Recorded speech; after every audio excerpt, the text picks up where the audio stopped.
Well, let's do this.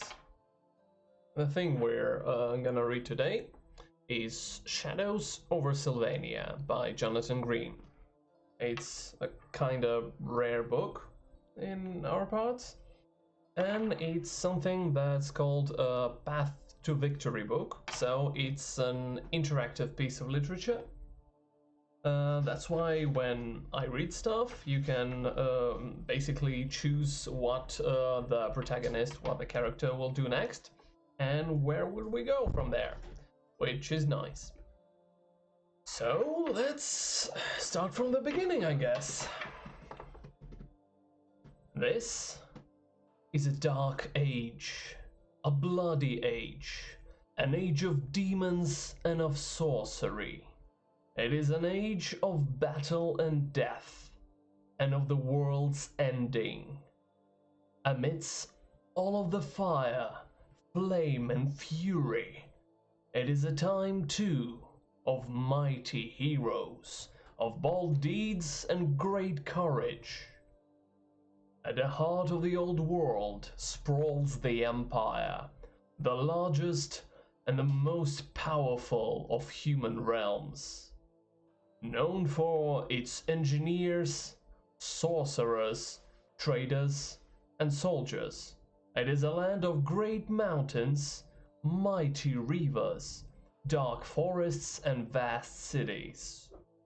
And from his throne in Altdorf reigns the Emperor, Karl Franz, sacred descendant of the founder of these lands, Sigmar, and the wielder of his magical Warhammer. But these are far from civilized times. Across the length and breadth of the old world, from the knightly palaces of Britannia to icebound Kislev in the far north, come rumblings of war. In the towering World Age mountains, the orc tribes are gathering for another assault. Bandits and renegades hurry the wild southern lands of the border princes. There are rumors of rat things, the Skaven, emerging from the sewers and swamps across the land. And from the northern wilderness, there is the ever-present threat of chaos, of demons and beastmen corrupted by the foul power of the dark gods. As the time of battle draws ever nearer, the Empire needs heroes like never before.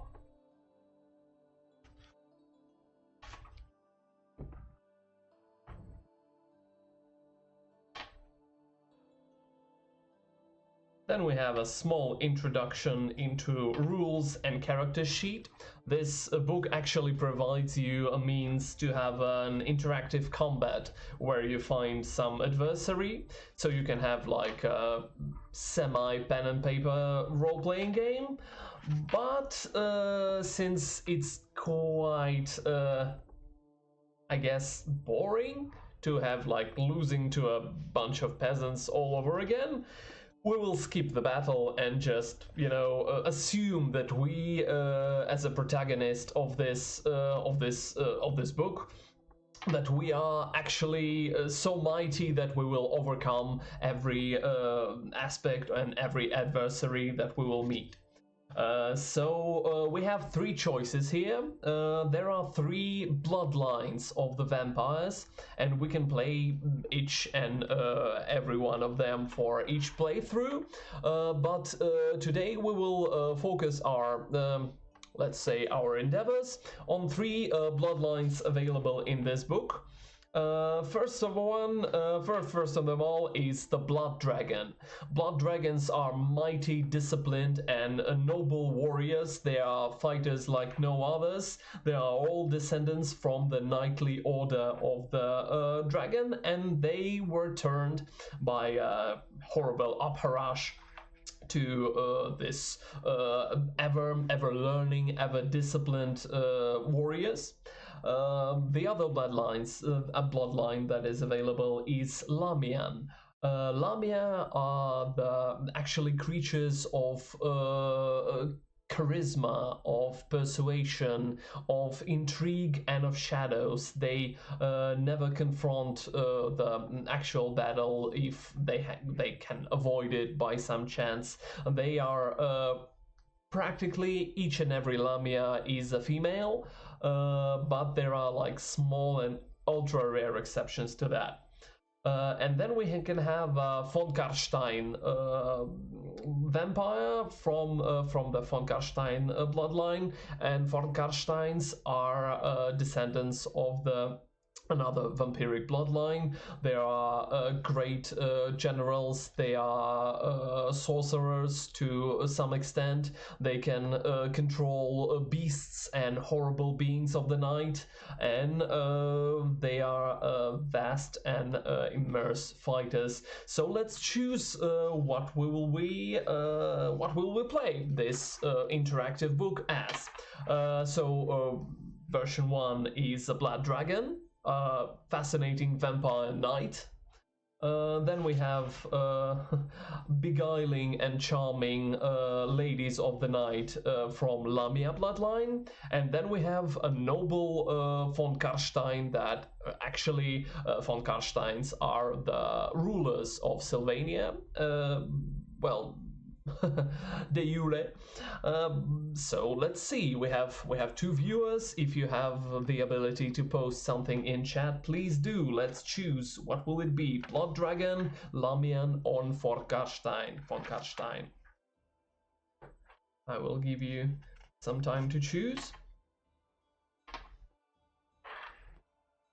And in that time, I will drink some suspicious red liquid.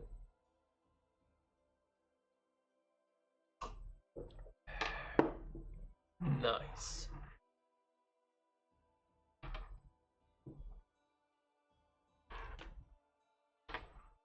So think about it and do post if you have any preferences.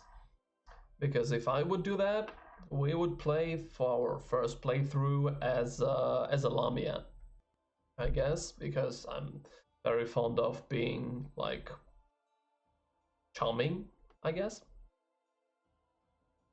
So let's see.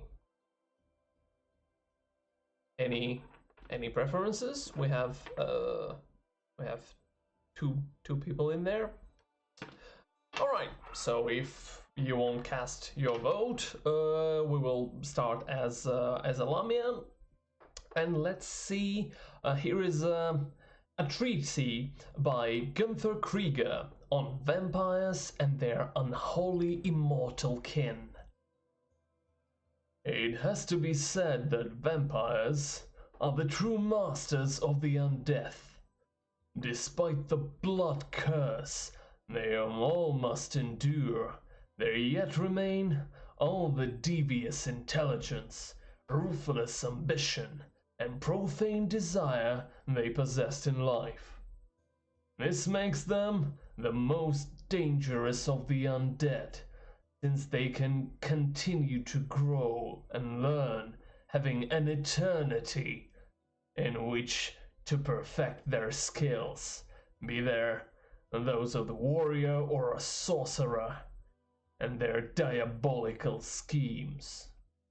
The crudest of their kind exist only to feed, but others lust after temporal power and domination over the living. No one vampire looks like another. The only thing they have in common is that they appear basically humanoid, also although some are barely even that.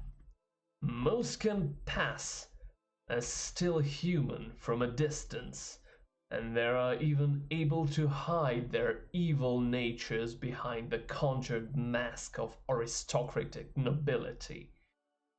Some might even be considering darkly handsome or disturbingly beautiful.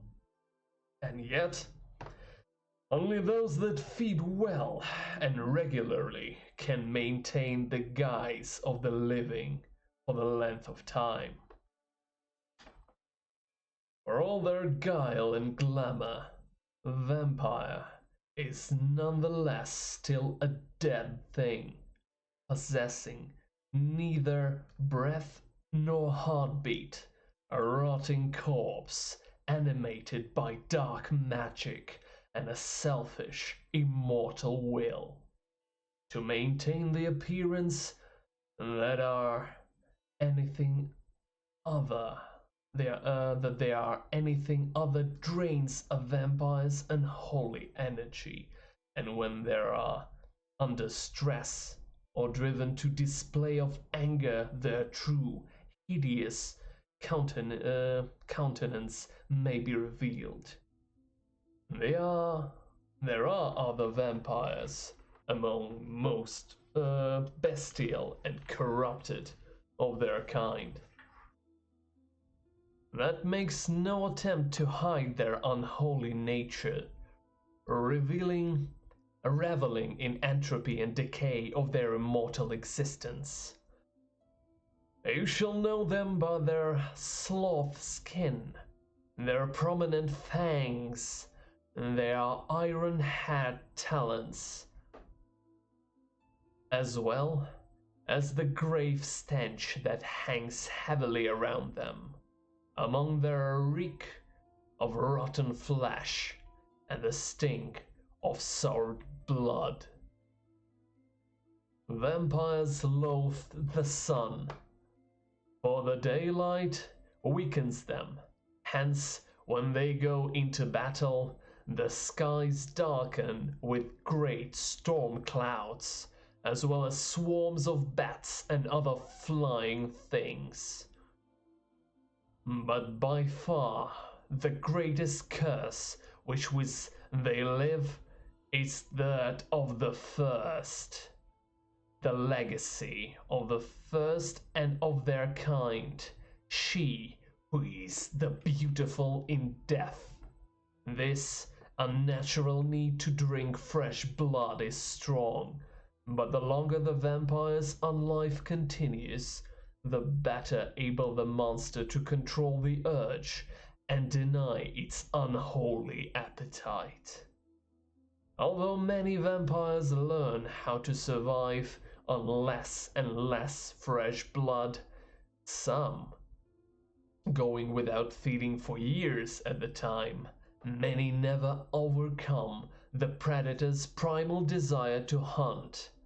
As vampires age, so their powers increased. They became faster and stronger and capable of calling on a range of supernatural powers.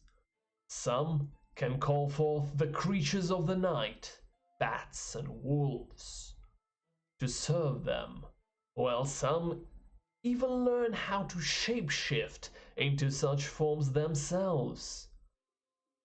Others can mesmerize the weak-willed with barely more than a glance, while there are those that became masters of the necromantic arts, capable of casting all manner of terrible spells. And yet, despite all the powers in their possession, as the decades of unlife became centuries, many cannot help but lose their minds as they are slide inexorably into madness. So we learn a bit about vampires, and let's see what we can learn from the extract from the Great Book of Banishment, chapter 10. Being a description of the diverse artifacts which the righteous shall equip themselves against the undead. The book. Keepest thou the sacred book, that thee always, with thee always, so none of that are unclean may nigh unto it. And its pages shall be of vellum, inscribed in high tongue, and the leather bindings shall be graven with the marks of Sigmar. When thou reciteth from the book, speaketh thou with authority, that the evildoer may tremble at thy words and shrink back from thee, for they cannot show their faces to the righteousness. The stake and a hammer. Seek the holy tree of Sigmar, and from its staves cut thee sturdy stakes. Harden them, the stake in a holy flame, while reciting the words of banishment. Take thou thine hammer, like unto which holy Sigmar wielded in his days of valor. Let it be graven with his holy sigil, against which nothing that is unclean may prevail. And know ye that the unclean shall be dispatched with but 3 strikes of the hammer upon the stake, and the stake will penetrate the hearts of the evil one, and accomplish the banishment for all eternity. And when thou striketh, say the prayer of Sigmar. The mirror. Takest thou a mirror of polished silver, which cometh out of the dwarf realms, and tarnished not. Behold, it is uncorruptible metal, and revealeth the souls of man. Keep it discreetly, and let not anyone see it in a palm of thine hand. Whosoever shall have no reflection in the mirror, you shall deliver into them the holy stake of banishment. The sacred water. And thou shalt have with thy the vial and the sacred water of the well of Sigmar shall be, the well of Sigmar shall be within it. Draw thou from the holy temple upon a feast day. Behold the sacred water beneath the flesh of the undead, and curseth them to recoil from thee. The sign of Sigmar.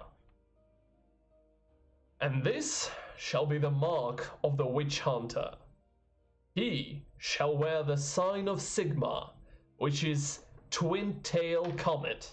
By the sign his foes may know the power of holy Sigmar is with him, and none shall withstand the wrath of holy Sigmar, who cometh to save the righteous from the depredations of evil. And so whoever makes the signs of Sigmar with his hand, he is also be protected. Now, let's have a little bit of history, shall we? An extract from The True History of the Vampire Wars by Stephanus Weinmann, Chapter 13, Shadows over Sylvania. And so, the evil that was Vlad von Karstein, in the first vampire count of Sylvania, was slain thanks to the noble sacrifice of the grand theogonist William III.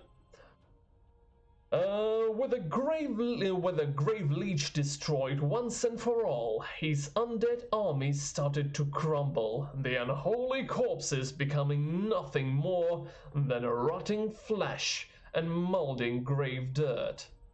The vampire's thralls were forced to retreat from the battlefield, and thereby lift the siege of the Emperor's seat of Altdorf. However, such were the atrocities upon the people of Altdorf, no pursuit of the enemies was possible. Too many honorable men had died that day in defense of the great city. The last to die at the Battle of Altdorf was the monster's fiend-like consort, Isabella von Karstein, formerly Isabella von Drac, daughter of Matt Otto von Drac, fighting atop one of the great gate towers of the city against the self-proclaimed Emperor Ludwig and his great swords. Surrounded by a cordon of tireless skeletal bodyguards, the Countess von Karstein realized that all was lost when the revenants surrounding her stopped fighting and collapsed before her eyes. Understanding that her immortal beloved was being claimed by the grave at last, the banshee wail, the vampiress threw herself from the top of the tower. Her body was impaled on a sharpened stake below, where it shriveled and crumbled to dust. It is said that her death scream lingered even after nothing of her physical form remains. Von Karstein's armies defeated at the Battle of Altdorf won. The soon-to-be Emperor Ludwig would have pressed on into Sylvania to rid of the blood taint of vampirism and freed from the tyrannical rule of the von Karstein line, once and for all, but not of his rival. Claimants to the throne of Altdorf joined forces against him, fearing that his war-worn popularity would enable him to secure the throne for himself. So it was that the pernicious lords of Sylvania were able to return to the land of their unholy birth, and there bide their time as they regained their blood-driven strength. The 5 survived claimants from the title of Master of the Land of the Night word and plot amongst themselves with perfidious impunity for more than 40 years, granting the Empire vital time to recover from desolation wrought by Vlad von Karstein and his attempt to become the first vampire emperor of the old world. And in that time, others fought the claim of the Dark Throne of Drakenhof Castle for themselves, not only jealous vampires of the von Karstein bloodline.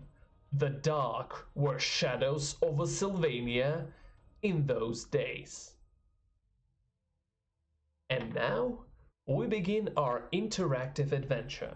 I will read a small paragraph entitled Paragraph 1.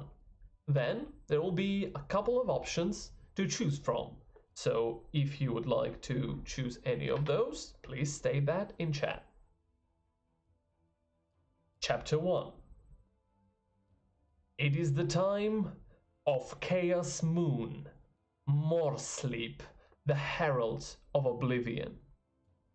Waxes full over the accursed county of Sylvania, pulsing like a malignant tumor in a night sky, working its evil influence on the land below. Worm-eaten cadavers stir within their mouldering barrows, and untold horrors stalk the land, screaming spirits and ghastly knights, degenerate cannibals and bestial things that are neither nor man nor beast, neither living nor truly dead. even the ratkin of the Under Empire became more feverish in their desperate hunt for warp stone that fuels their esoteric magics and machineries. While in their lone towers, castles, and manorial domains, the vampires, the lords of the night, watch and wait. The old count is dead, and his dark throne within Drakenhof remains empty. It is a time of great upheaval and war within Sylvania, as Vlad's dark bloodkin scheme and plot and battle for supremacy. The time is coming when one, with ambition and vision, might rise to rule all Sylvania, both living and dead. It's time of the Hexennacht, the night of mysteries, is scant days away. So, ladies and gentlemen in the chat, if we choose to be a blood dragon vampire, we're going to chapter 91. If we're a Lamian vampire, we turning to 154, and if we're playing von Karstein vampire, it's 211. So if you have any preferences, please cast your vote while I drink some strange red liquid.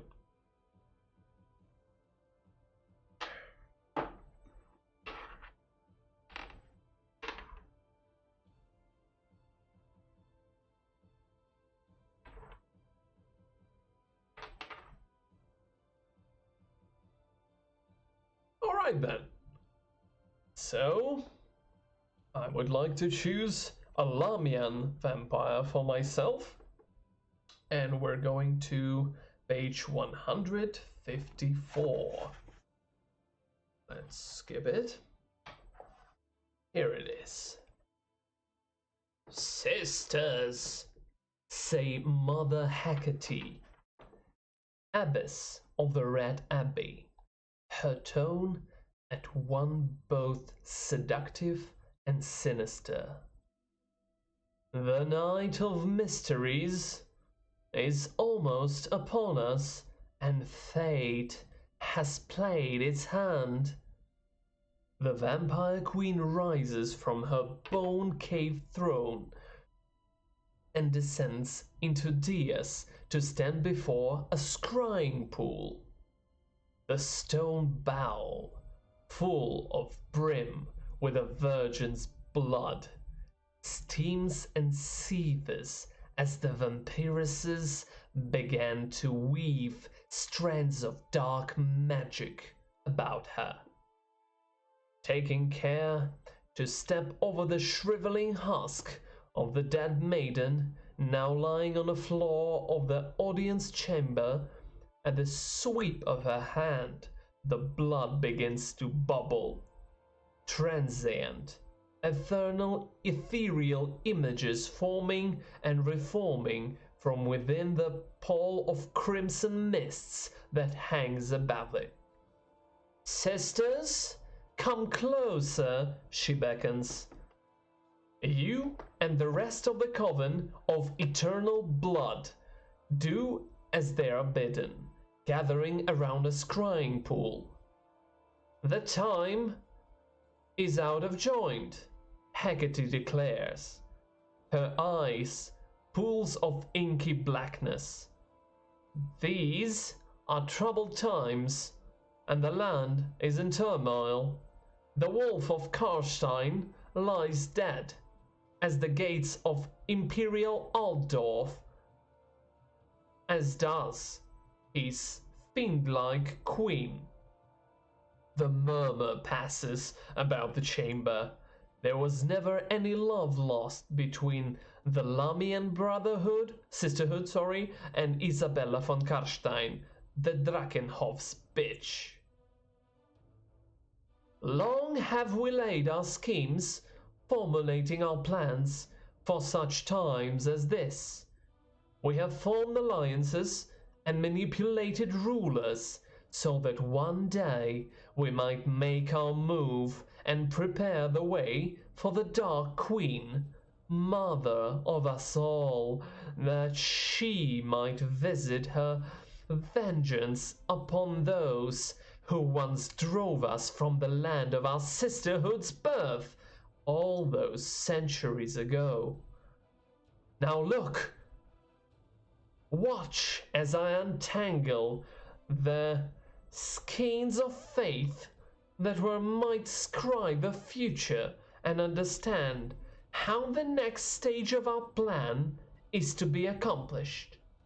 You peer closer, and the blood mist shifts and steer. Roll the dice, they say. I don't know if I have any dice, though.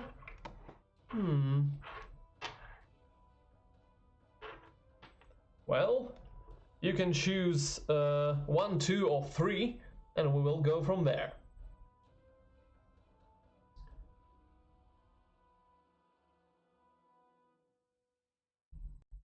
Any dice would suffice.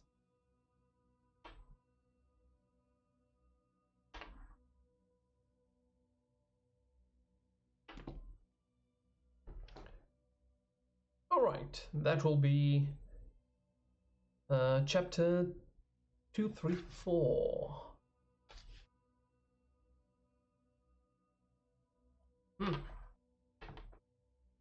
The images within the mist resolve, gaining a striking clarity. All stain the same ruddy hue by the blood mists rising from the bowl. You see marshland, a chapel hospice full of overflowing with the sick, full to overflowing with the sick and the dying, a village, a mouldering sign reading vassal, a graveyard, horrors stalking the dark beneath the earth, a cadaverous thing, a ring of dark power upon the skeletal finger. The image of the ring fades to be replaced by that of the golden goblet, and then that of the chained sword.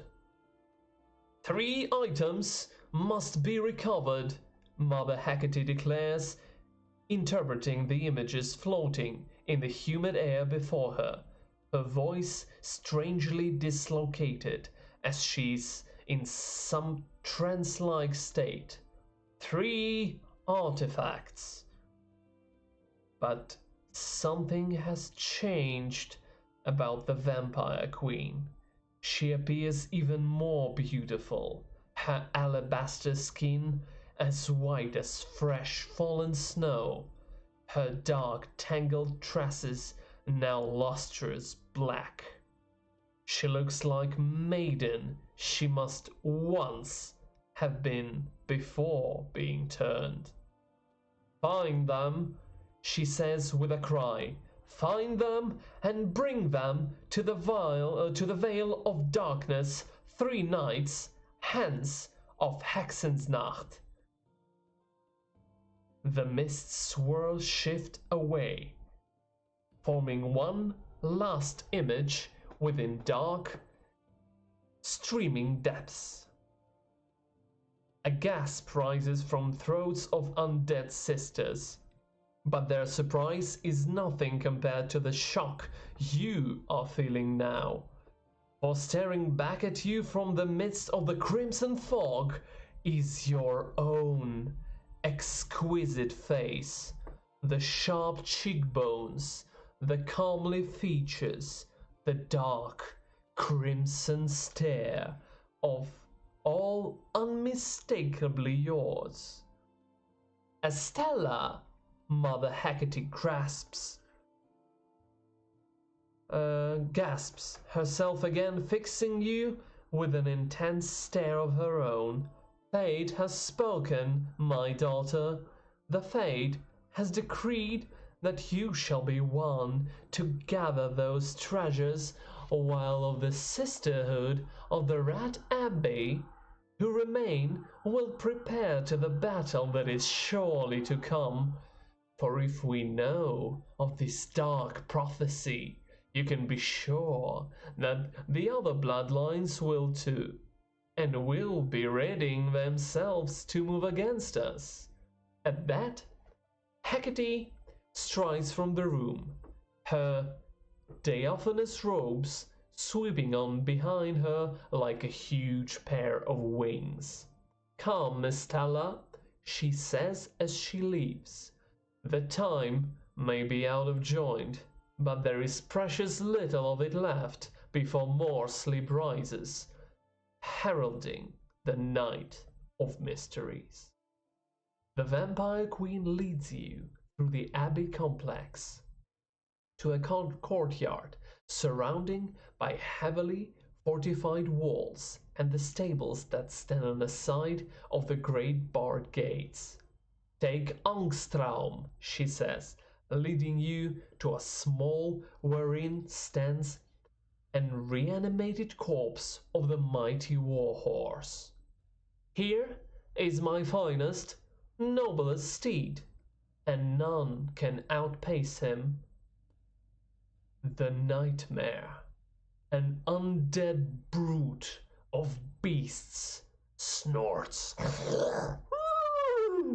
and stamps at the mouldering straw of the stall under his hoofs as you take his reins in hand, patting the steed's lank mane that clings to his equine skull by a patch of leathery skin.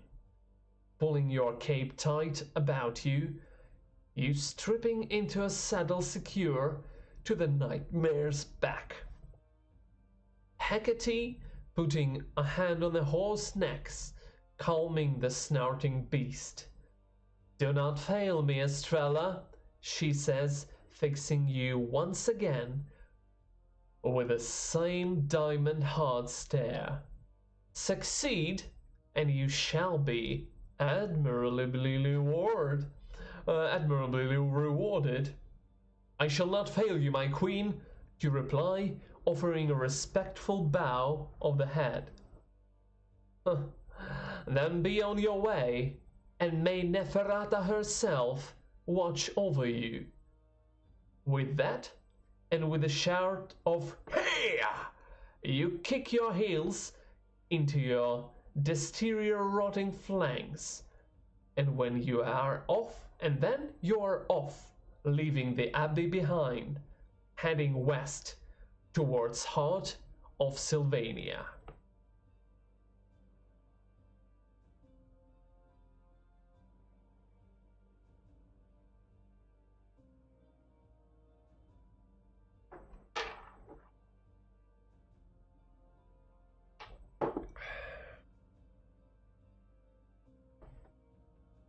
Angstraum descends through craggy hills, wintry clouds overhead part, and you see the fell light of Moorsleep. There, light before you, every minute detail visible, every minute a minute detail visible to your supernatural eyesight in the moonlight, for forsaken county of Sylvania. In the north lies the barely populated boggy wilderness of the Hungerwood, a place shunned even by a hardly pleasant folk of Sylvania, and the blasted wastes that are now all that is left of the former city of Mordheim, knowing too many histories of the city of damned. To the east stand the ruins of Valhandenschloss, the Rat Abbey, and the accursed Castle Drakenhof, from where the von Karstein Wolf led his undead armies to war with the Empire. To the south, the stretch of Averreik, known as Corpse Run, meanders through the blinding marshes of the southern stretches of the country, while to the west is located the cairn-spotted moors and hills of the Steerland border and the Broken Spine range of warpstone-riddled hills. The sword, the ring, and the cup. Those are the items you must find to fulfill the dark prophecy 3 nights from now. But where are they to be found, and where will you begin your search for them? Dawn breaks, but under pall of clouds that keeps the sun from ever casting its light directly upon the cursed ground of Sylvania, meaning that you can proceed with your mission unhindered.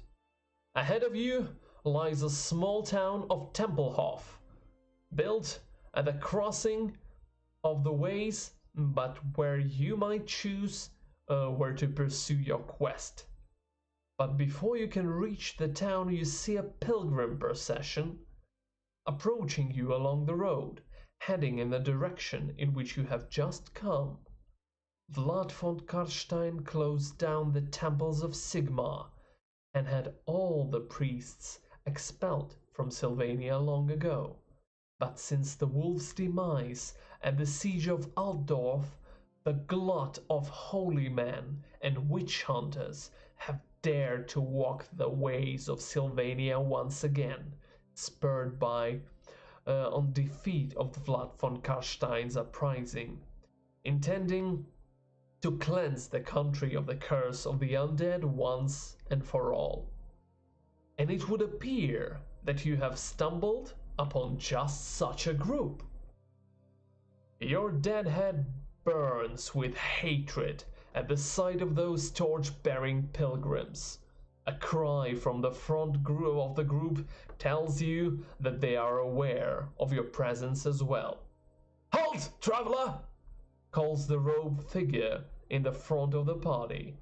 He is wearing a sackcloth habit and his head is cold, while in one hand he carries barbed whip with which he periodically lashes his own back as he addresses you. "What businesses have you out here on the road?" The flagellant suddenly stumbles to a halt, seeing you and your steed more cleanly as you now reach each other. "Unholy fiend!" the man suddenly roars. "Evil has been your chosen lot in life, and you by purging flames shall be judged." If you're a blood dragon or von Karstein bloodline, you go to page 133. If we are Lamian vampire and we do play as Lamia, we're going to 36. Let's see what the tiding brings. 36. The flagellant is only a weak and helpless mortal man, and all men are susceptible to your beguiling beauty, aren't they? If you want to beguile the pilgrim's leader, turn to chapter 66. If you'd rather prepare and meet Flagellant's challenge, turn to page 136. What should we choose? Should we beguile the pilgrim's leader, or we can see what challenge he offers us? I think we can always try to bullshit our way through out of it, but still, it's your choice.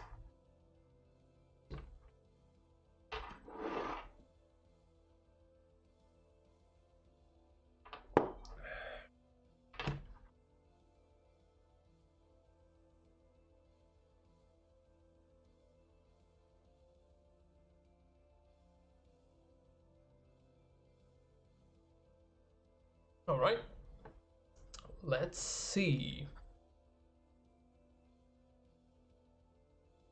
That will be 136, 160, 30, 36.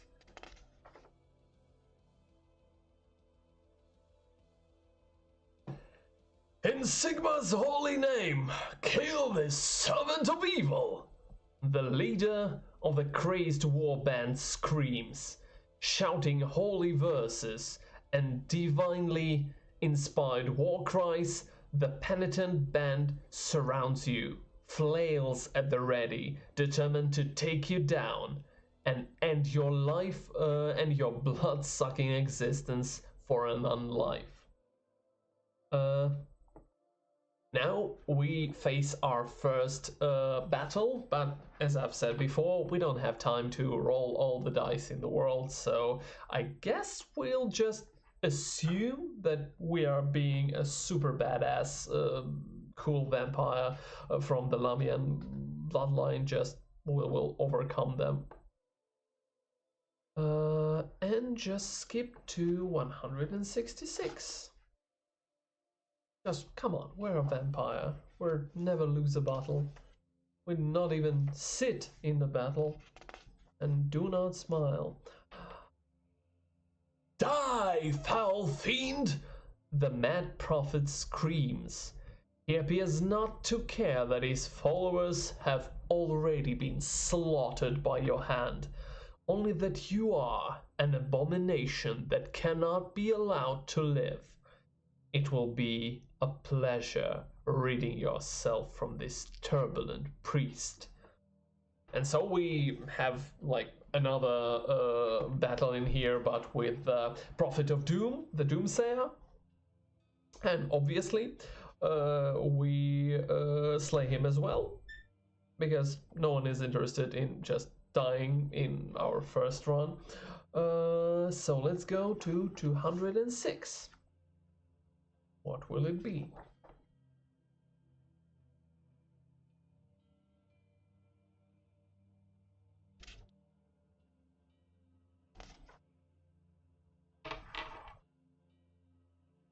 Kill me. I care not. It makes no difference. The dark treasures shall never be yours, gasped the Sigmarite as you prepare to deal him a killing blow. There is something about his sudden proclamation that stops your deed. Dismounting, you lift the flagellant from the ground. The front of his sackcloth habit clutches in one long-nailed hand.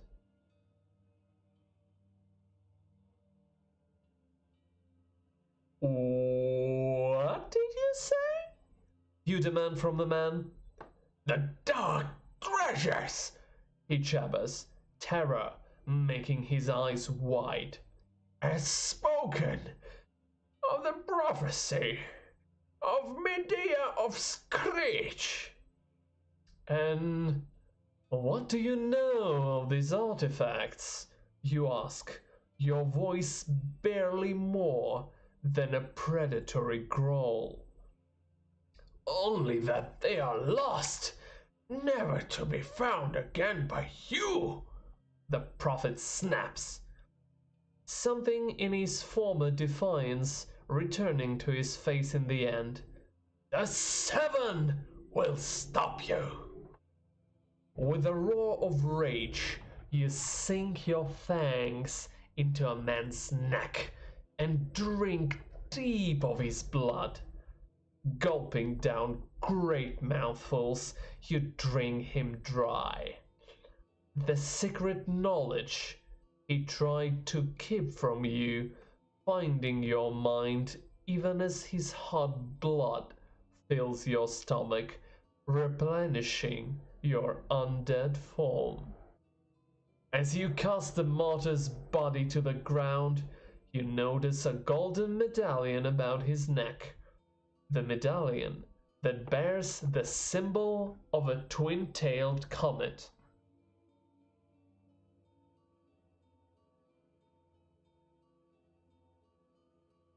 You now know what the Prophet of Doom knew.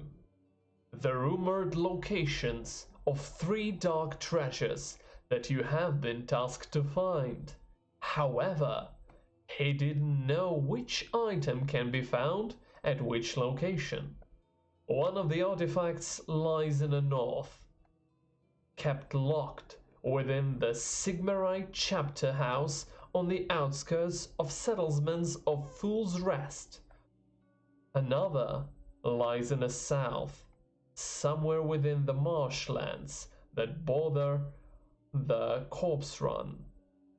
The third supposedly lies far in the west, perhaps even beyond the land of Sylvania. You also now know something of the Seven, a select group of which the Prophet of Doom was a member. It is a group of priests and witch hunters determined to rid Sylvania of the curse of the undead by raising an army of flagellants and like-minded fanatics. Considering everything that you have learned, coupled with what you may already know, where do you want to begin your search for the 3 treasures spoken in a dark prophecy? Now, once again, we're facing the choice. Should we head to the north to the settlement of Fool's Rest? Or we may head west to the border with Steerland? Or we can head south for the Corpse Run, Stretch, and the Averick Reach, I guess. So, if you would like to cast your votes in chat, you absolutely can. If there's no way for you to cast your votes in chat, you can actually leave comments in VK community or whatnot, whatever you prefer best.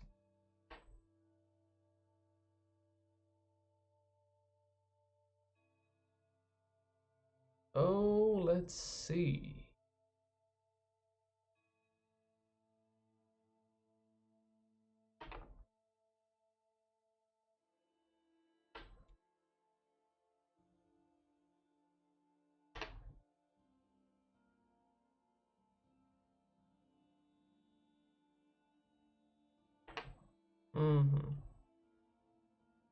All right. What we can do next is actually move somewhere. So, northwest or south? I guess. Let's visit the Bloody Steerland. And it will be 171.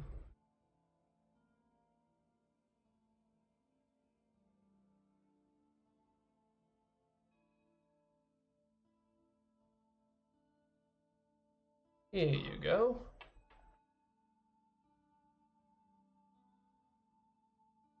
It's always a pleasure, and absolute pleasure to see you as well. All right, so 161. Leaving the bounds of Sylvania, you urge Angstraun forward at a gallop across the meadows, heaths, and undulling hills of Steerland.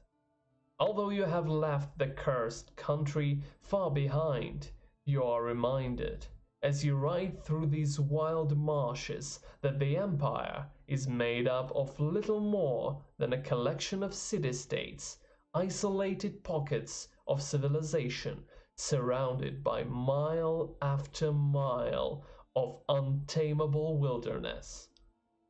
Even following the road from Sylvania to Wurzbad, as you are within sight of the Gallow Eaves and great forest of Talabekland, you might as well still be in your accursed homeland. The journey to Golemia would have taken days of travel by conventional means, but your nightmare carries you cross-country at the speed of night. And as night is falling, you reach the settlement where you hope to track down another of the dark treasures you seek. But where will you begin your search? At the center of the walled village stands a shuttered tavern from which wafts of murmured voices, shafts of golden light poking from knotholes in the shadows. If you want to enter the tavern, we go to 213. If you want to explore the streets of the Golemia, we go to 44. So what will it be? Please choose. Should we visit the tavern or should we explore the city more? It's up to you. Please decide.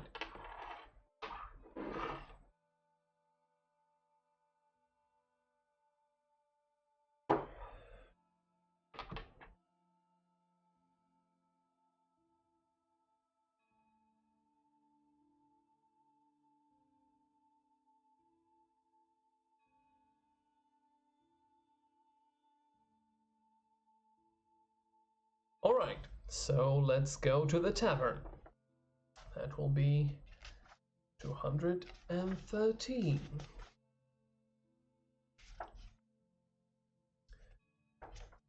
From all that we know about Steerland, it's going to be a shitty tavern, that's for certain. Having tethered your unnatural steed in the shadows of an alleyway behind the alehouse, you step up to the door and push it open. All at once, the hubbub of voices inside ceases, leaving nothing but an uncomfortable silence that welcomes you.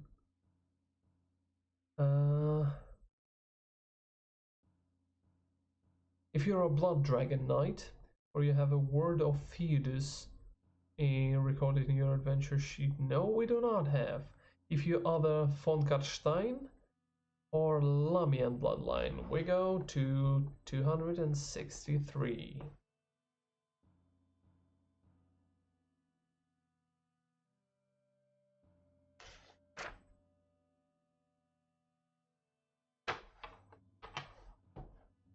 Your glamour fooling their simple senses. The hub of half-whispered conversation resumes, leaving you to pass between huddles of drinkers in their booths and tables unnoticed. Didn't sleep a wink last night. You hear a red-faced man at one table say. 3 nights in a row, adds a fishwife at another. Blood-curdling howls, says the woodman conspicuously at his companions at the cornered booth. I thought the Count's Hound Marshal had driven the undead from these lands as they fled out the road of siege of the Eldorf. Something clearly has these folks hiding inside at night from fear of what might await them beyond their barred doors and shuttered windows. But it's also clear none of those peasants in tavern actually knows what is it. You're not going to find out any more by loitering here any longer. It is time to leave and pursue your search elsewhere. Turn to 44.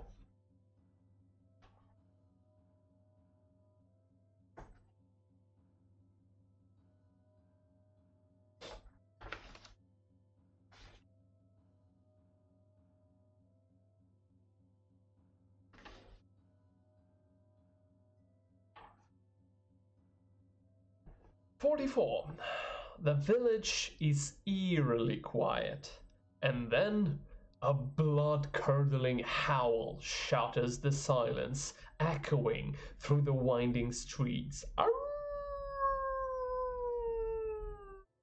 A moment later, the scream is followed by a moaning howl. Urging Angstrom forward, you follow the sound, convinced that it has something to do with the curse and what has clearly befallen the town. Rounding the corner of the blacksmith's forge, you come in sight with North Gate and the walled city. Standing before the gate is something that makes you rein in your steed. It is morbidly black carriage. Two black-barded steeds stand motionless within the traces.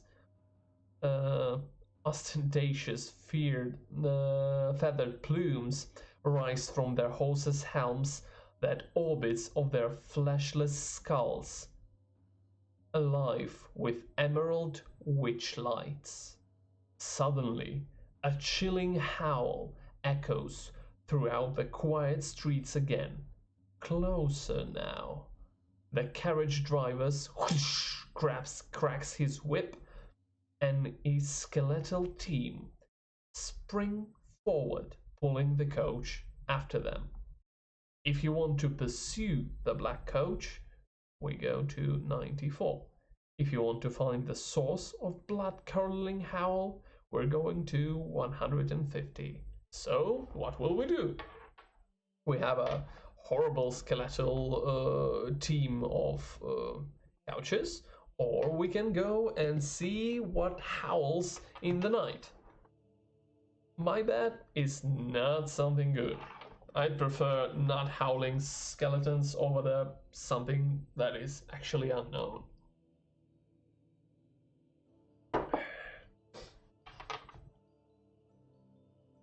So, what will your choice be? Let's see.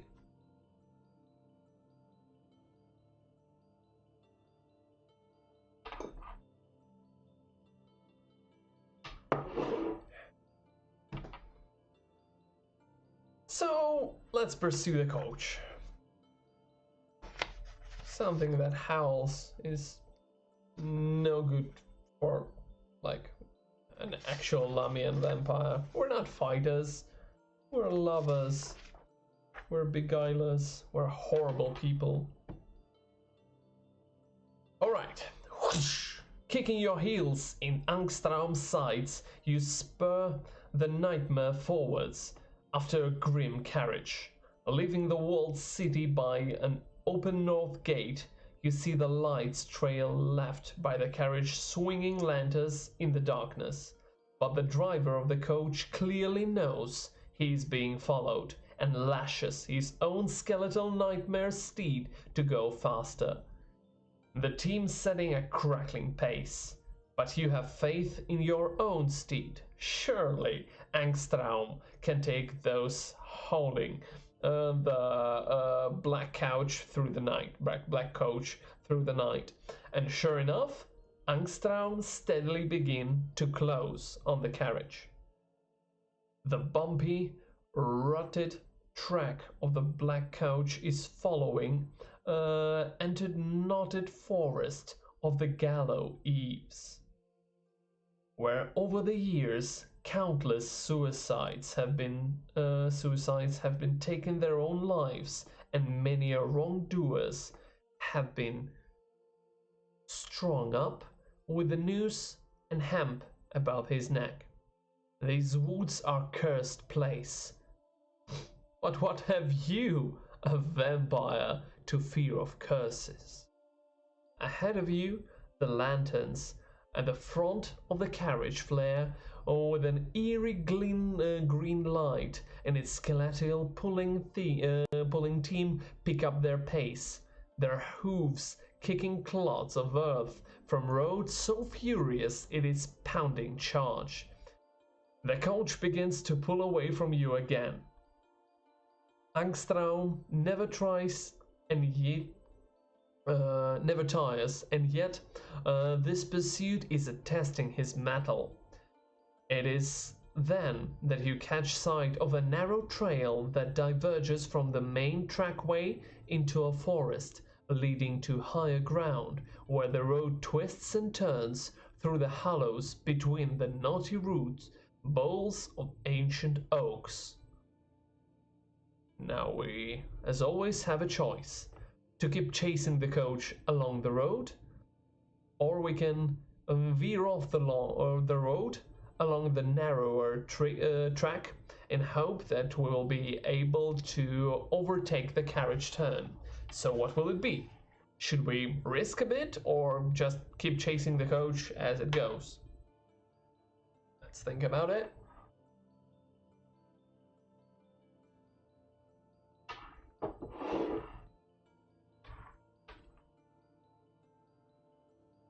Chasing steadily or taking risks? What's your choice? Your preference? I don't know.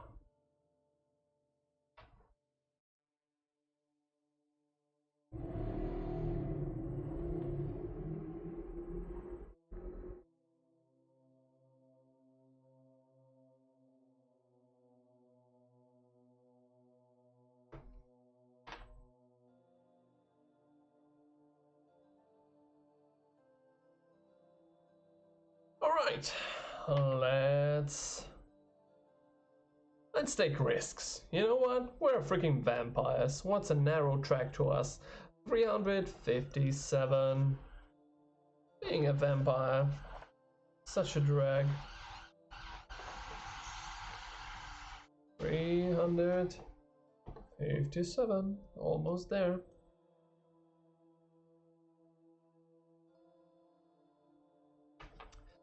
Turning off from the main path, you lead Angstraum into the well-worn animal track that runs beneath the trees.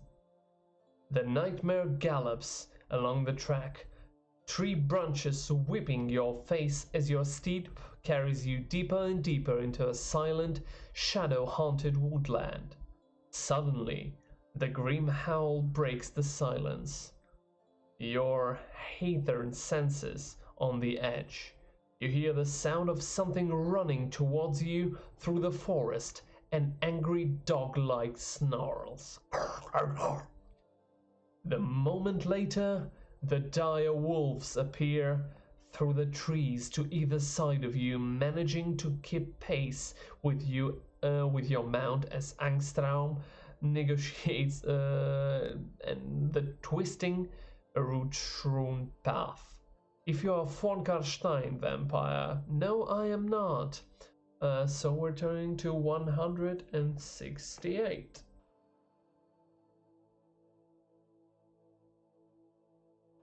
Some shortcut this turned out to be. At the savage bark from the alpha male, the werewolf, the dare wolves attack. So we basically now need to fight the bloody dogs, and as a fascinating vampire who can charm with a super cool warhorse, we overpower them obviously. If you defeat the pack, go to 205. A bit too much of those unnecessary battles to my liking, but still. Alright. You may have lost sight of the black coach. Damn it. But you're not done yet. For suddenly you are certain as its destination. Above the tops of the trees before you, the ruins of shattered tower point towards the glowering chaos moon like an accursed finger.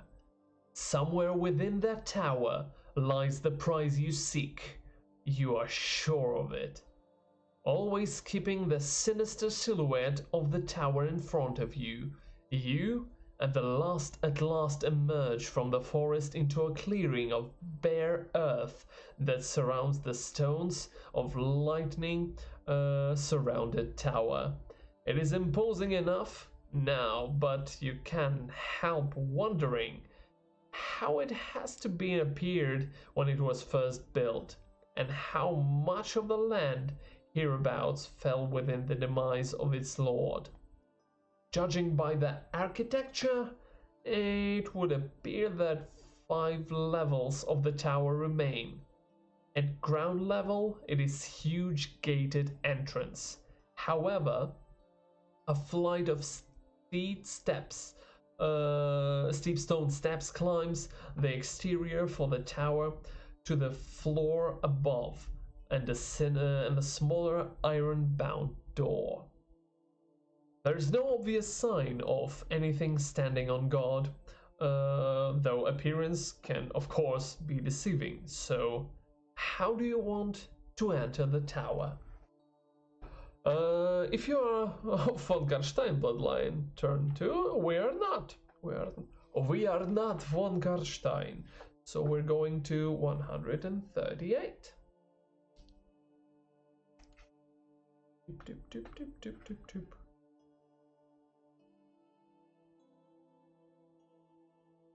Yes. As far as you're concerned, there are 2 ways into the tower. Up the steps and through the door, or through the gates at the ground level. So, if you'd like to enter the tower, what will it be? The door or the gates?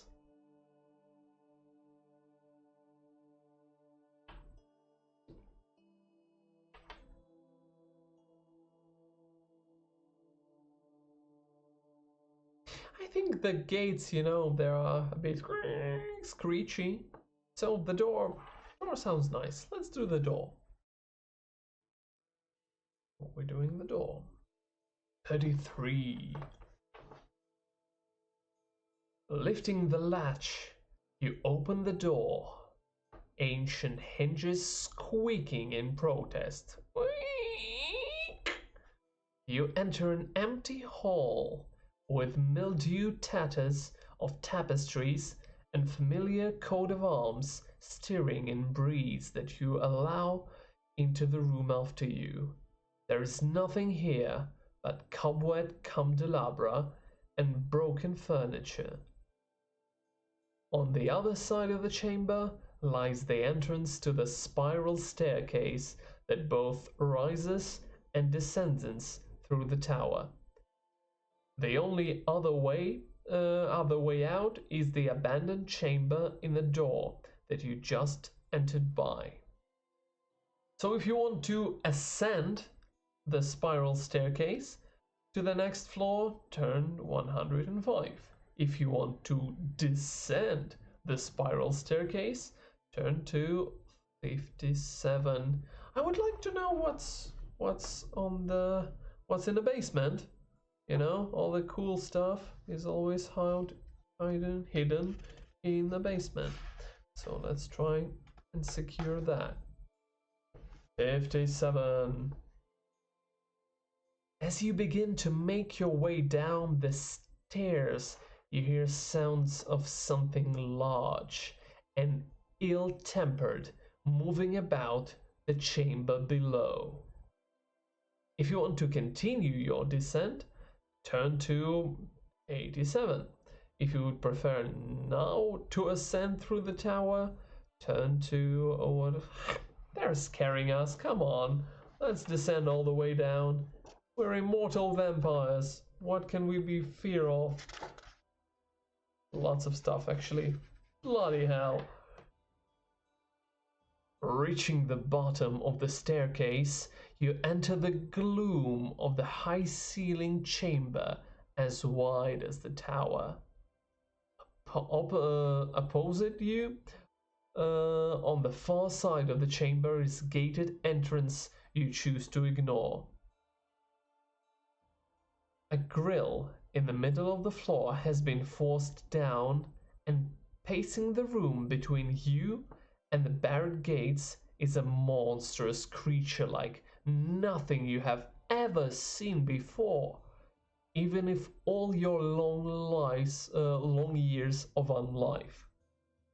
The creature had the head of manticore fused to the body of basilisk, while immersed tusks sprout through this malformed jaw, and a pair of wings, one feathered like eagles and one's leathery pinion, like that of the giant bat, spur from its shoulder blades, flapping in agitation. In places, its scabrous hide is torn or missing altogether, revealing great swaths of exposed black muscle and knots of sutured blood vessels. 12 feet tall at the shoulder, the abomination is one of a kind, a creation of an insane lord who holds dominion within the sundered tower, which owes more to the practice of some unholy science than a sorcery of the dead for its unnatural rebirth.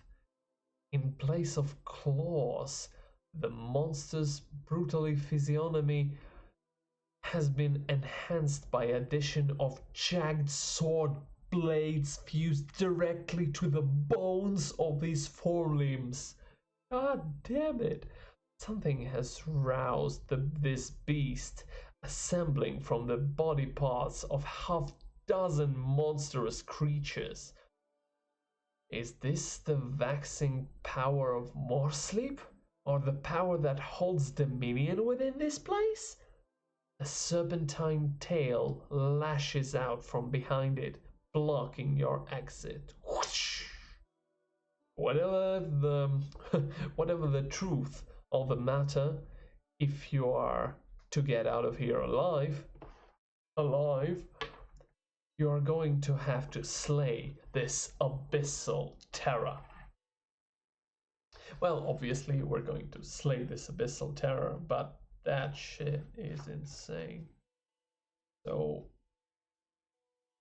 since we're not willing to die easily, let's go to 42.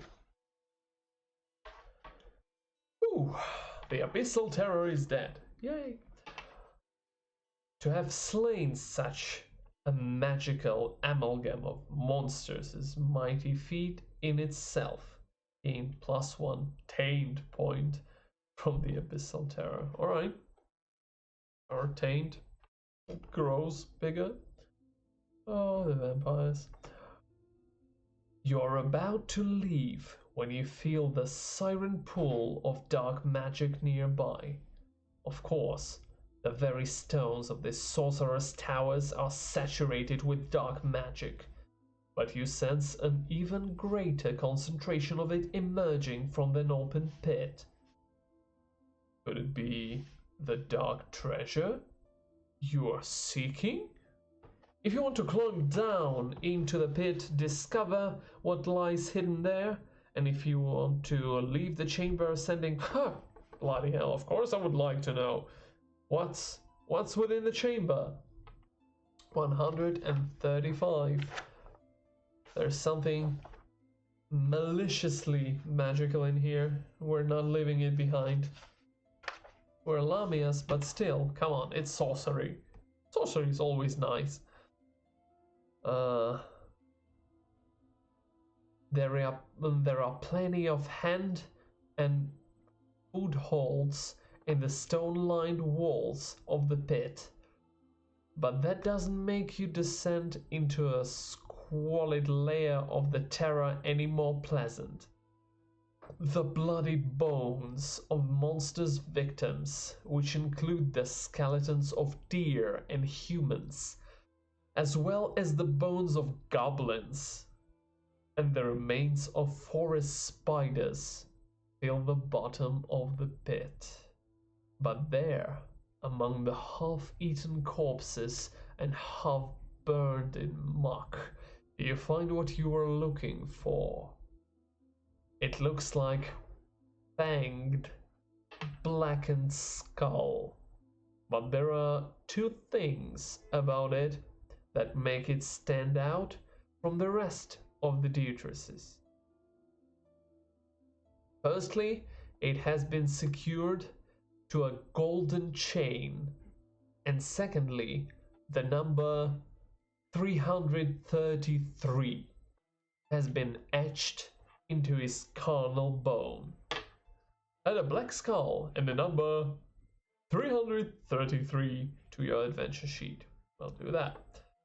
With a skull now hanging about your neck, you climb out of the pit. But in a high-ceiling chamber, you make your own way to the spiral staircase into the tower. Turn to 105.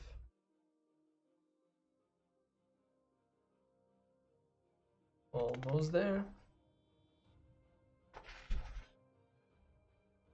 Ascending the tower, you come to the landing of which lies what only can be described as a bedchamber. The air of the chamber is thick with a smell of mildew, the drapes that cover its walls black with mould, scrads of cobwebs clinging to a four-poster bed that stands in the middle of the room. To take a few moments to rest a while here and search the bedchamber, turn to 158. To keep ascending to the top of the tower, turn to 329. I mean, come on. We're a marauding, thieving vampire lady. Of course, we're gonna, like, take a bit of the rest and ransackle the whole place. So we're doing that. Turn to 158. It is cold within the bedchamber, colder even than the chill night beyond the tower walls. That is plainly a bedchamber of a noblewoman, possibly the lady of the tower. One's fine gowns lie strewn across dusty upholstered furniture, and on the floor, lying amid discarded beetle casings, which crunch under your heel of your boot with every footstep. Everything in the room is tarnished and corroded with age and neglect. From the plate silverware filled with black smudges and the grey dust of what must have once been fruit on the sideboard, to the contents of jewelry box, open on the dressing table, everything except for the mirror that hangs upon the wall above the dressing table. It is circular disc of silvered glass, an arm span across, etched into a polished silver flame, and the words of the poem.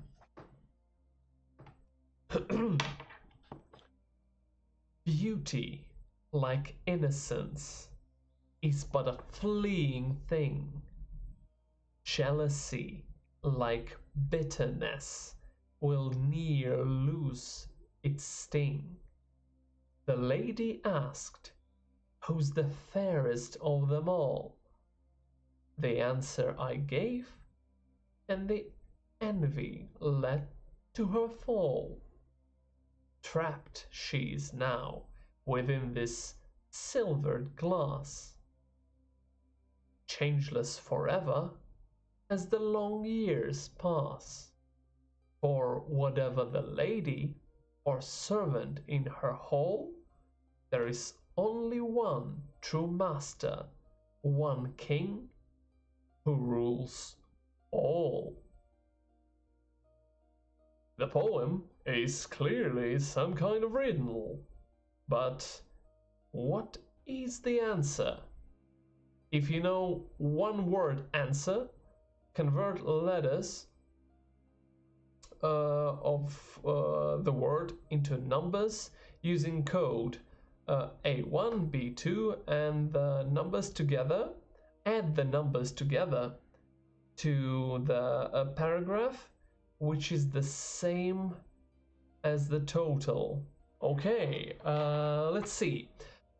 Beauty like innocence is but a fleeting thing. Jealousy like bitterness will ne'er lose its sting. The lady asks who's the fairest of them all, and the answers I give, and the envy led to a fall. Trapped she is now within the silvered glass, changeless forever as the long years pass. from whether the lady or servant in her hall. There is only one true master, one king who rules all. I would like to say it's Nagash, but no. I think it's time. Let's see. Can we do that?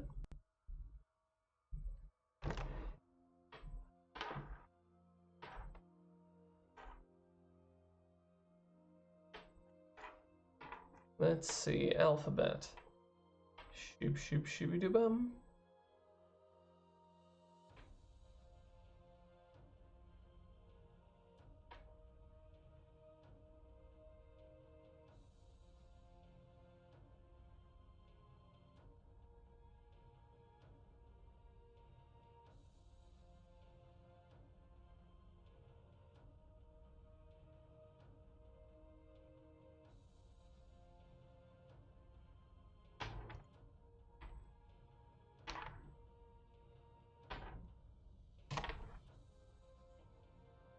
Okay, English alphabet. Let's do this. My idea is that it's time. So 1, 2, 3, 4, 5, 6, 7, 8, 9, 10, 11, 12, 13, 14, 15, 16, 17, 18, 19, 12. Okay, 20. It's 20. I.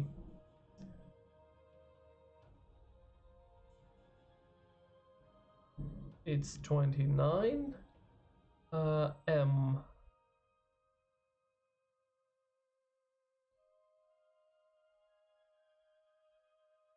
Uh, 13 plus 9, it's 20. 22, I guess, and then plus 20, it's 40, 42, and then E is 1, 2, 3, 4, 5, so 42 plus 5, it's 47. There's a chance I'm wrong, and I'm horribly wrong, but let's try 47.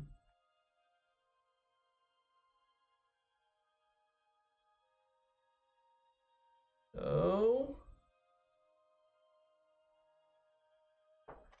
It's either I don't know how to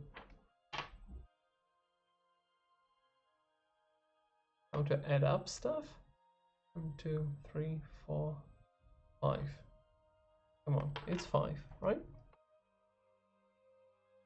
Then we have this one. It's 1, 2, 3, 4, 5, 6, 7, 8, 9, 10. And then once again 1, 2, 3, 4, 5, 6, 7, 8, 9, 10. Okay, it's 5 plus 20. It's TI. And M. 1, 2, 3, 4, 5, 6, 7, 8, 9, 10, 11, 12, 13 plus 13.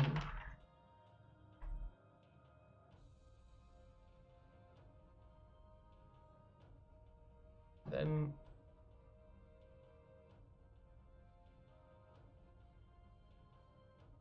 one, 3, 4, 5, 7, 8, 9, 10, 11. That.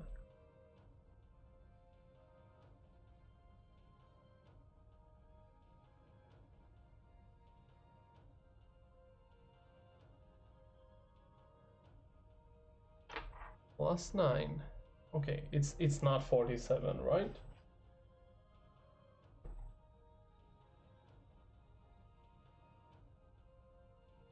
Okay, so it's not time. What other ways we can interpret that? Death, maybe? Let's try death. So it's 4. 4 plus 5, it's 9. Right? 9. Death.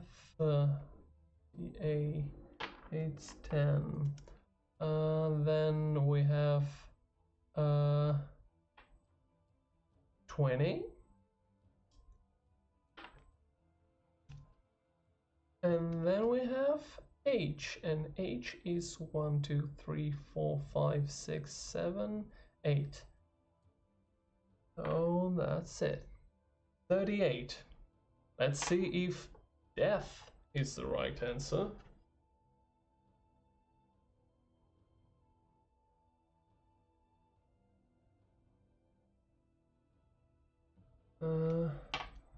Was it 38?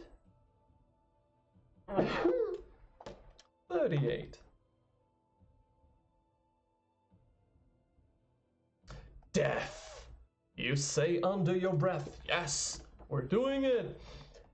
You say under your breath as you face the mirror, but casting no reflection within the glass yourself. Death is the king to whom we all eventually pay fealty. As you continue to stare into the mirror, you see something forming in the distance, deep inside the glass. At first, it is too small or perhaps too far away for you to determine what it is. But as you watch, the thing comes closer, growing in size and clarity in time. A mournful wail reaches your ears as well, becoming louder and louder until you grit your teeth against the pain of the unearthly scream. If your taint score is less than 8, go to whatever. If your taint score is equal or greater than 8. Let's see, what's our default taint for a Lamian lady? So Lamia, taint 1. We got 1 taint from Skull. We got 1 taint from a horrible creature that we've encountered inside of the tomb. So it's absolutely lesser.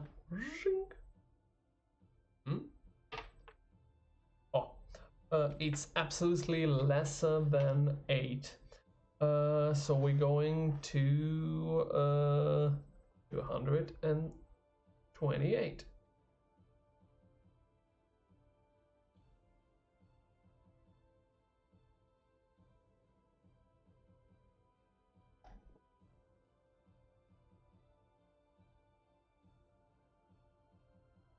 The Banshee's ghastly cry cuts through you, weakening your resolve and driving you to the point of madness.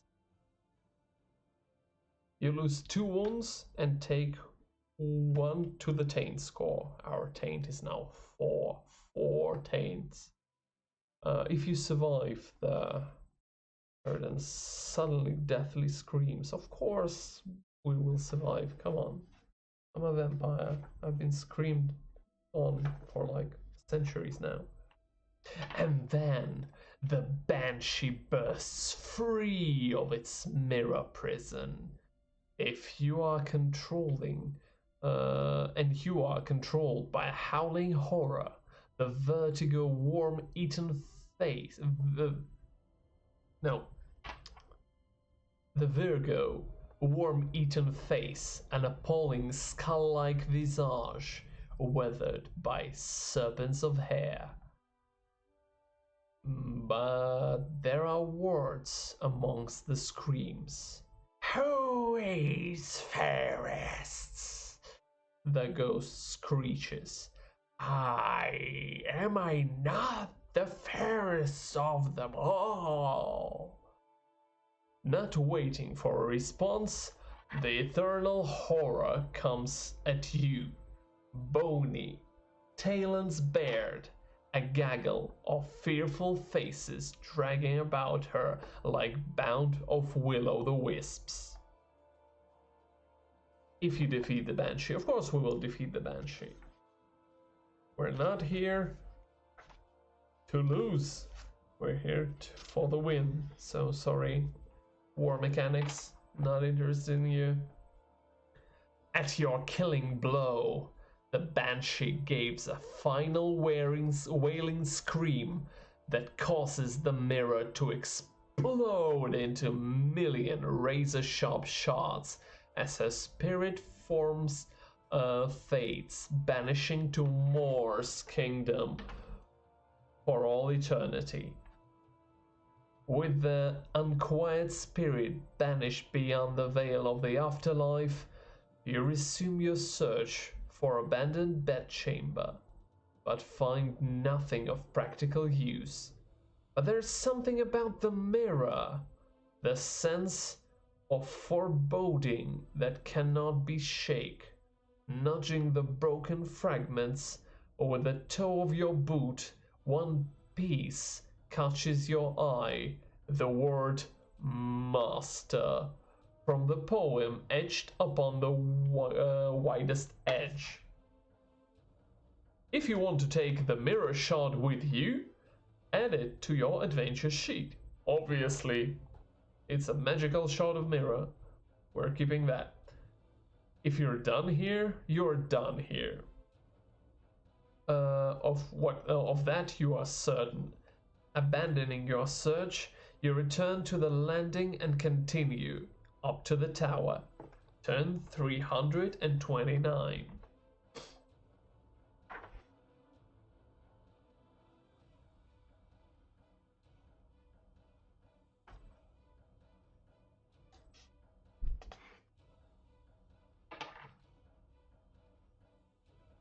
Having reached the top of the tower, you find yourself entering what appears to be an ancient laboratory. Bookcases crammed to overflowing with scrolls and dusty tomes line the walls, while around the room stands trestles, tables, and workbenches covered with all manner of charts, bubbling alembics, and tiny Minikin figures fashioned from sprite bones and brass armatures. To your right stands the frame of black metal, which has been bound one arm, a pair of legs, and a trunk of pilfered grey flesh, while suspended from the cobwebbed rafters above you is what appears to be a taxidermist stuffed river dragon. Whatever arcane necromantic practices might usually be performed within this laboratory, on this night some other ritual is being performed altogether. The clutter that fills the rest of the laboratory has been cleared from the center of the chamber, revealing the magical circle etched into flagstones, and all the overlapping sigils glowing as it is filled with quicksilver. Standing atop the plinth, at the center of the circle, is an ornate golden goblet, inlaid with blood-red rubies, carnelians, and crimson garnets. If you still had a pulse, it would be if you still had a pulse, it would be racing by now. Within your unbeating heart, you know that this is the cup you seek. But standing before the plinth and the chalice is hideous creature. This reeking, cadaverous horror is unlike you and the rest of your bloodline as a vampire, is a wretched mortal being. Whereas most vampires seek dominion over mankind, hoping to achieve it through forces of arms and animal cunning, those deathless alchemists who go to by the name of Necrarch seek nothing less than the end of all life. You can only imagine that the ritual in the center is performing here and now is to unlock the powers of the chalice and ultimately aid the vampiric sorcerer in his schemes. As you enter the chamber, you realize that a wizened creature is talking to itself. Soon, the secrets of the Black Chalice of Bathory shall be ours. The horror giggles. Then nothing shall stop Albrecht Haas from accomplishing his plan and entering the final solution. And then the Necrarch's mood suddenly changes. Albrecht Haas cannot work with these distractions. The insane vampire hisses. Clearly he is aware of your presence, but refuses to make eye contact with you.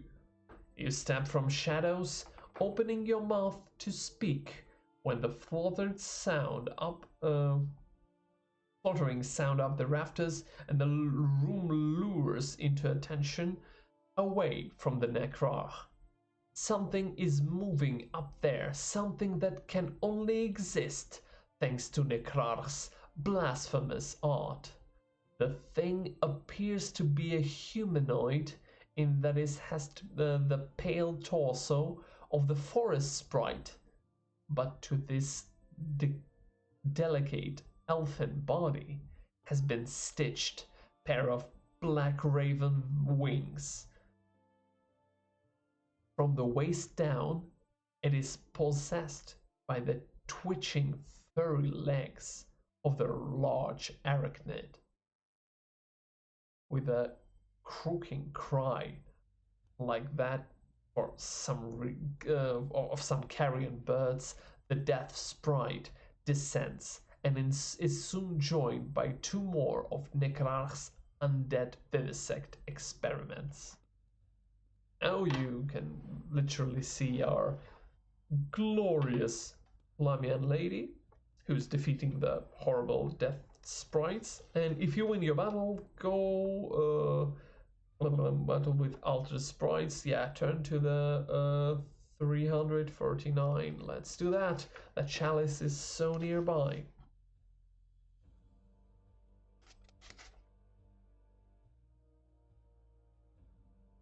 The hellish vivisects fall at last, reduced now to their component parts. Albrecht Haas must have silence. The wizened vampire screeches, making eye contact with you at last. You open your mouth to speak again, but something is wrong. You are struck dumb, feeling Necrarch's gaze upon your own. You are a powerful vampire in your own right, but you are not a vampire lord. And such abilities as you have no match for a deathless sorcerer such as Albrecht Haas. If you have Mirror Shard, I do have a Mirror Shard. Turn to the words etched upon the numbers using code Mirror Shard is etched master. Let's calculate that immediately. Master is 1, 2, 3, 4, 5, 6, 7, 8, 9, 10, 13. All right.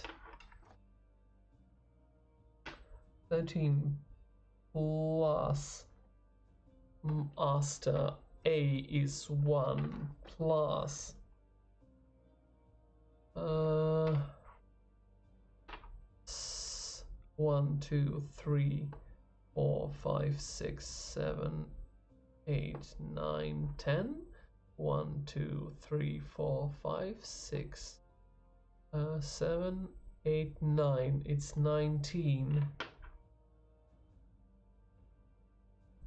Now T. 1, 2, 3, 4. Oh, it's 20. Last at now E. Master, Master. It's 5. And then we have R. R eats 18. Alright. So altogether it's 76. 76 it is. Or I do have it. 76. The shard feels hot in the presence of Necrarch's magic. As you fight to resist the sorcerer's influence, you take the piece of mirror in your hand and raise it before your face, breaking the link between the sorcerer's gaze and your own eyes. Haas gives a pained cry as his malignant power is turned against him. Turn to 204.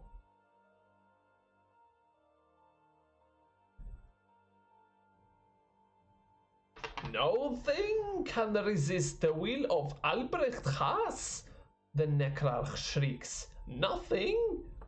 The powerful dark wizard, with a few muttered words and arcane gestures, he shapes another, deadlier spell.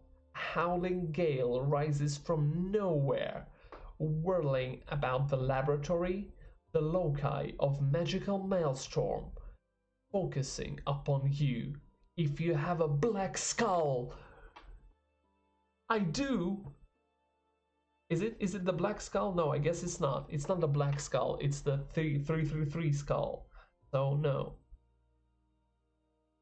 If not, turn to 151.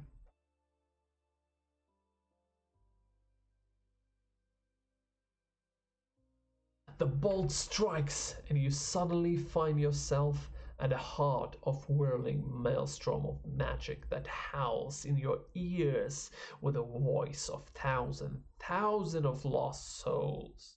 You can feel the vigor being sapped from your very bones. The mask of humanity you wear slough off you to reveal the death's head visage in place of your face. Lose 5 wounds. Oh my. If you survive the unkind attentions of the wind of death, it's Shaish. My favorite wind of the wind of death. Turn to 101. Here we go. The necromancer is not done with you yet. Intones another invocation to the spirits of the dead. An ethereal mist rises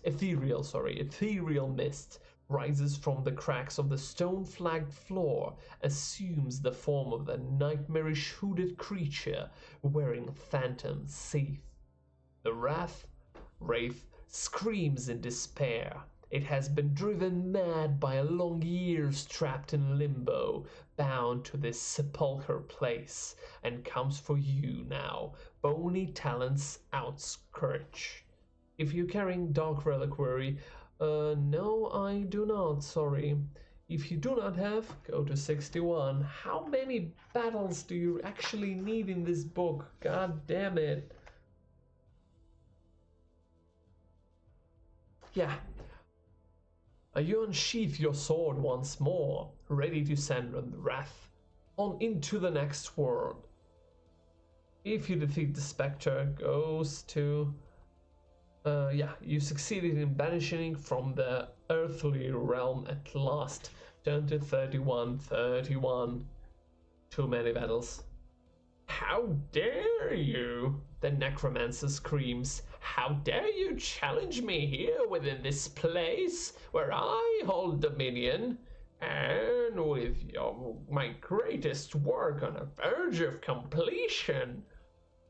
You look again at the colossus the sorcerer have constructed from bound flesh, rusted metal, and rotted wood of exhumed coffins.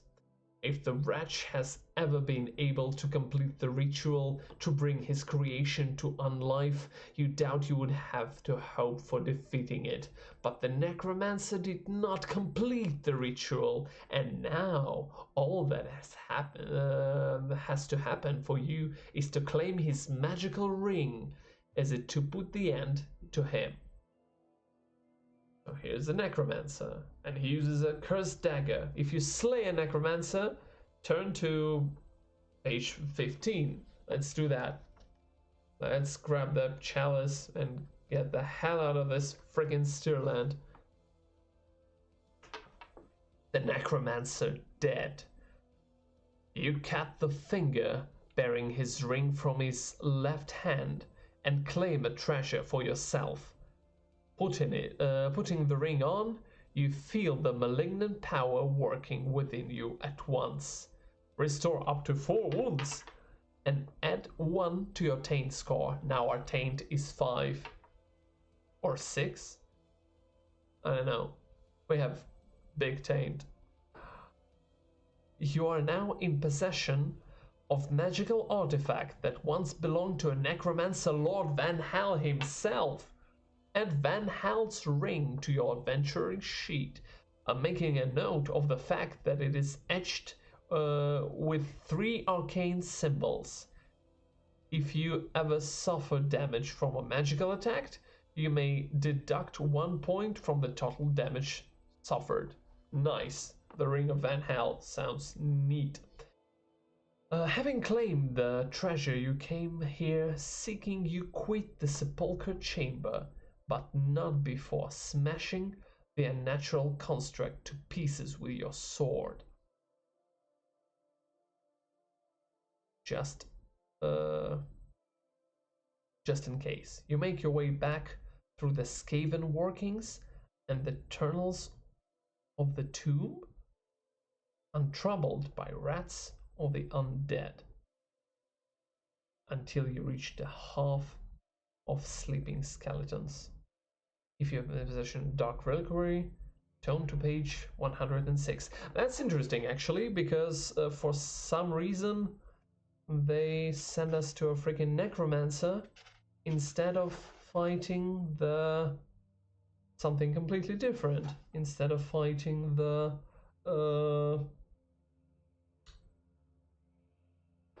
Albrecht, the actual horrible, horrendous. Yes, he's a necromancer, but he's not the only necromancer. He's actually the freaking horrible necrarch.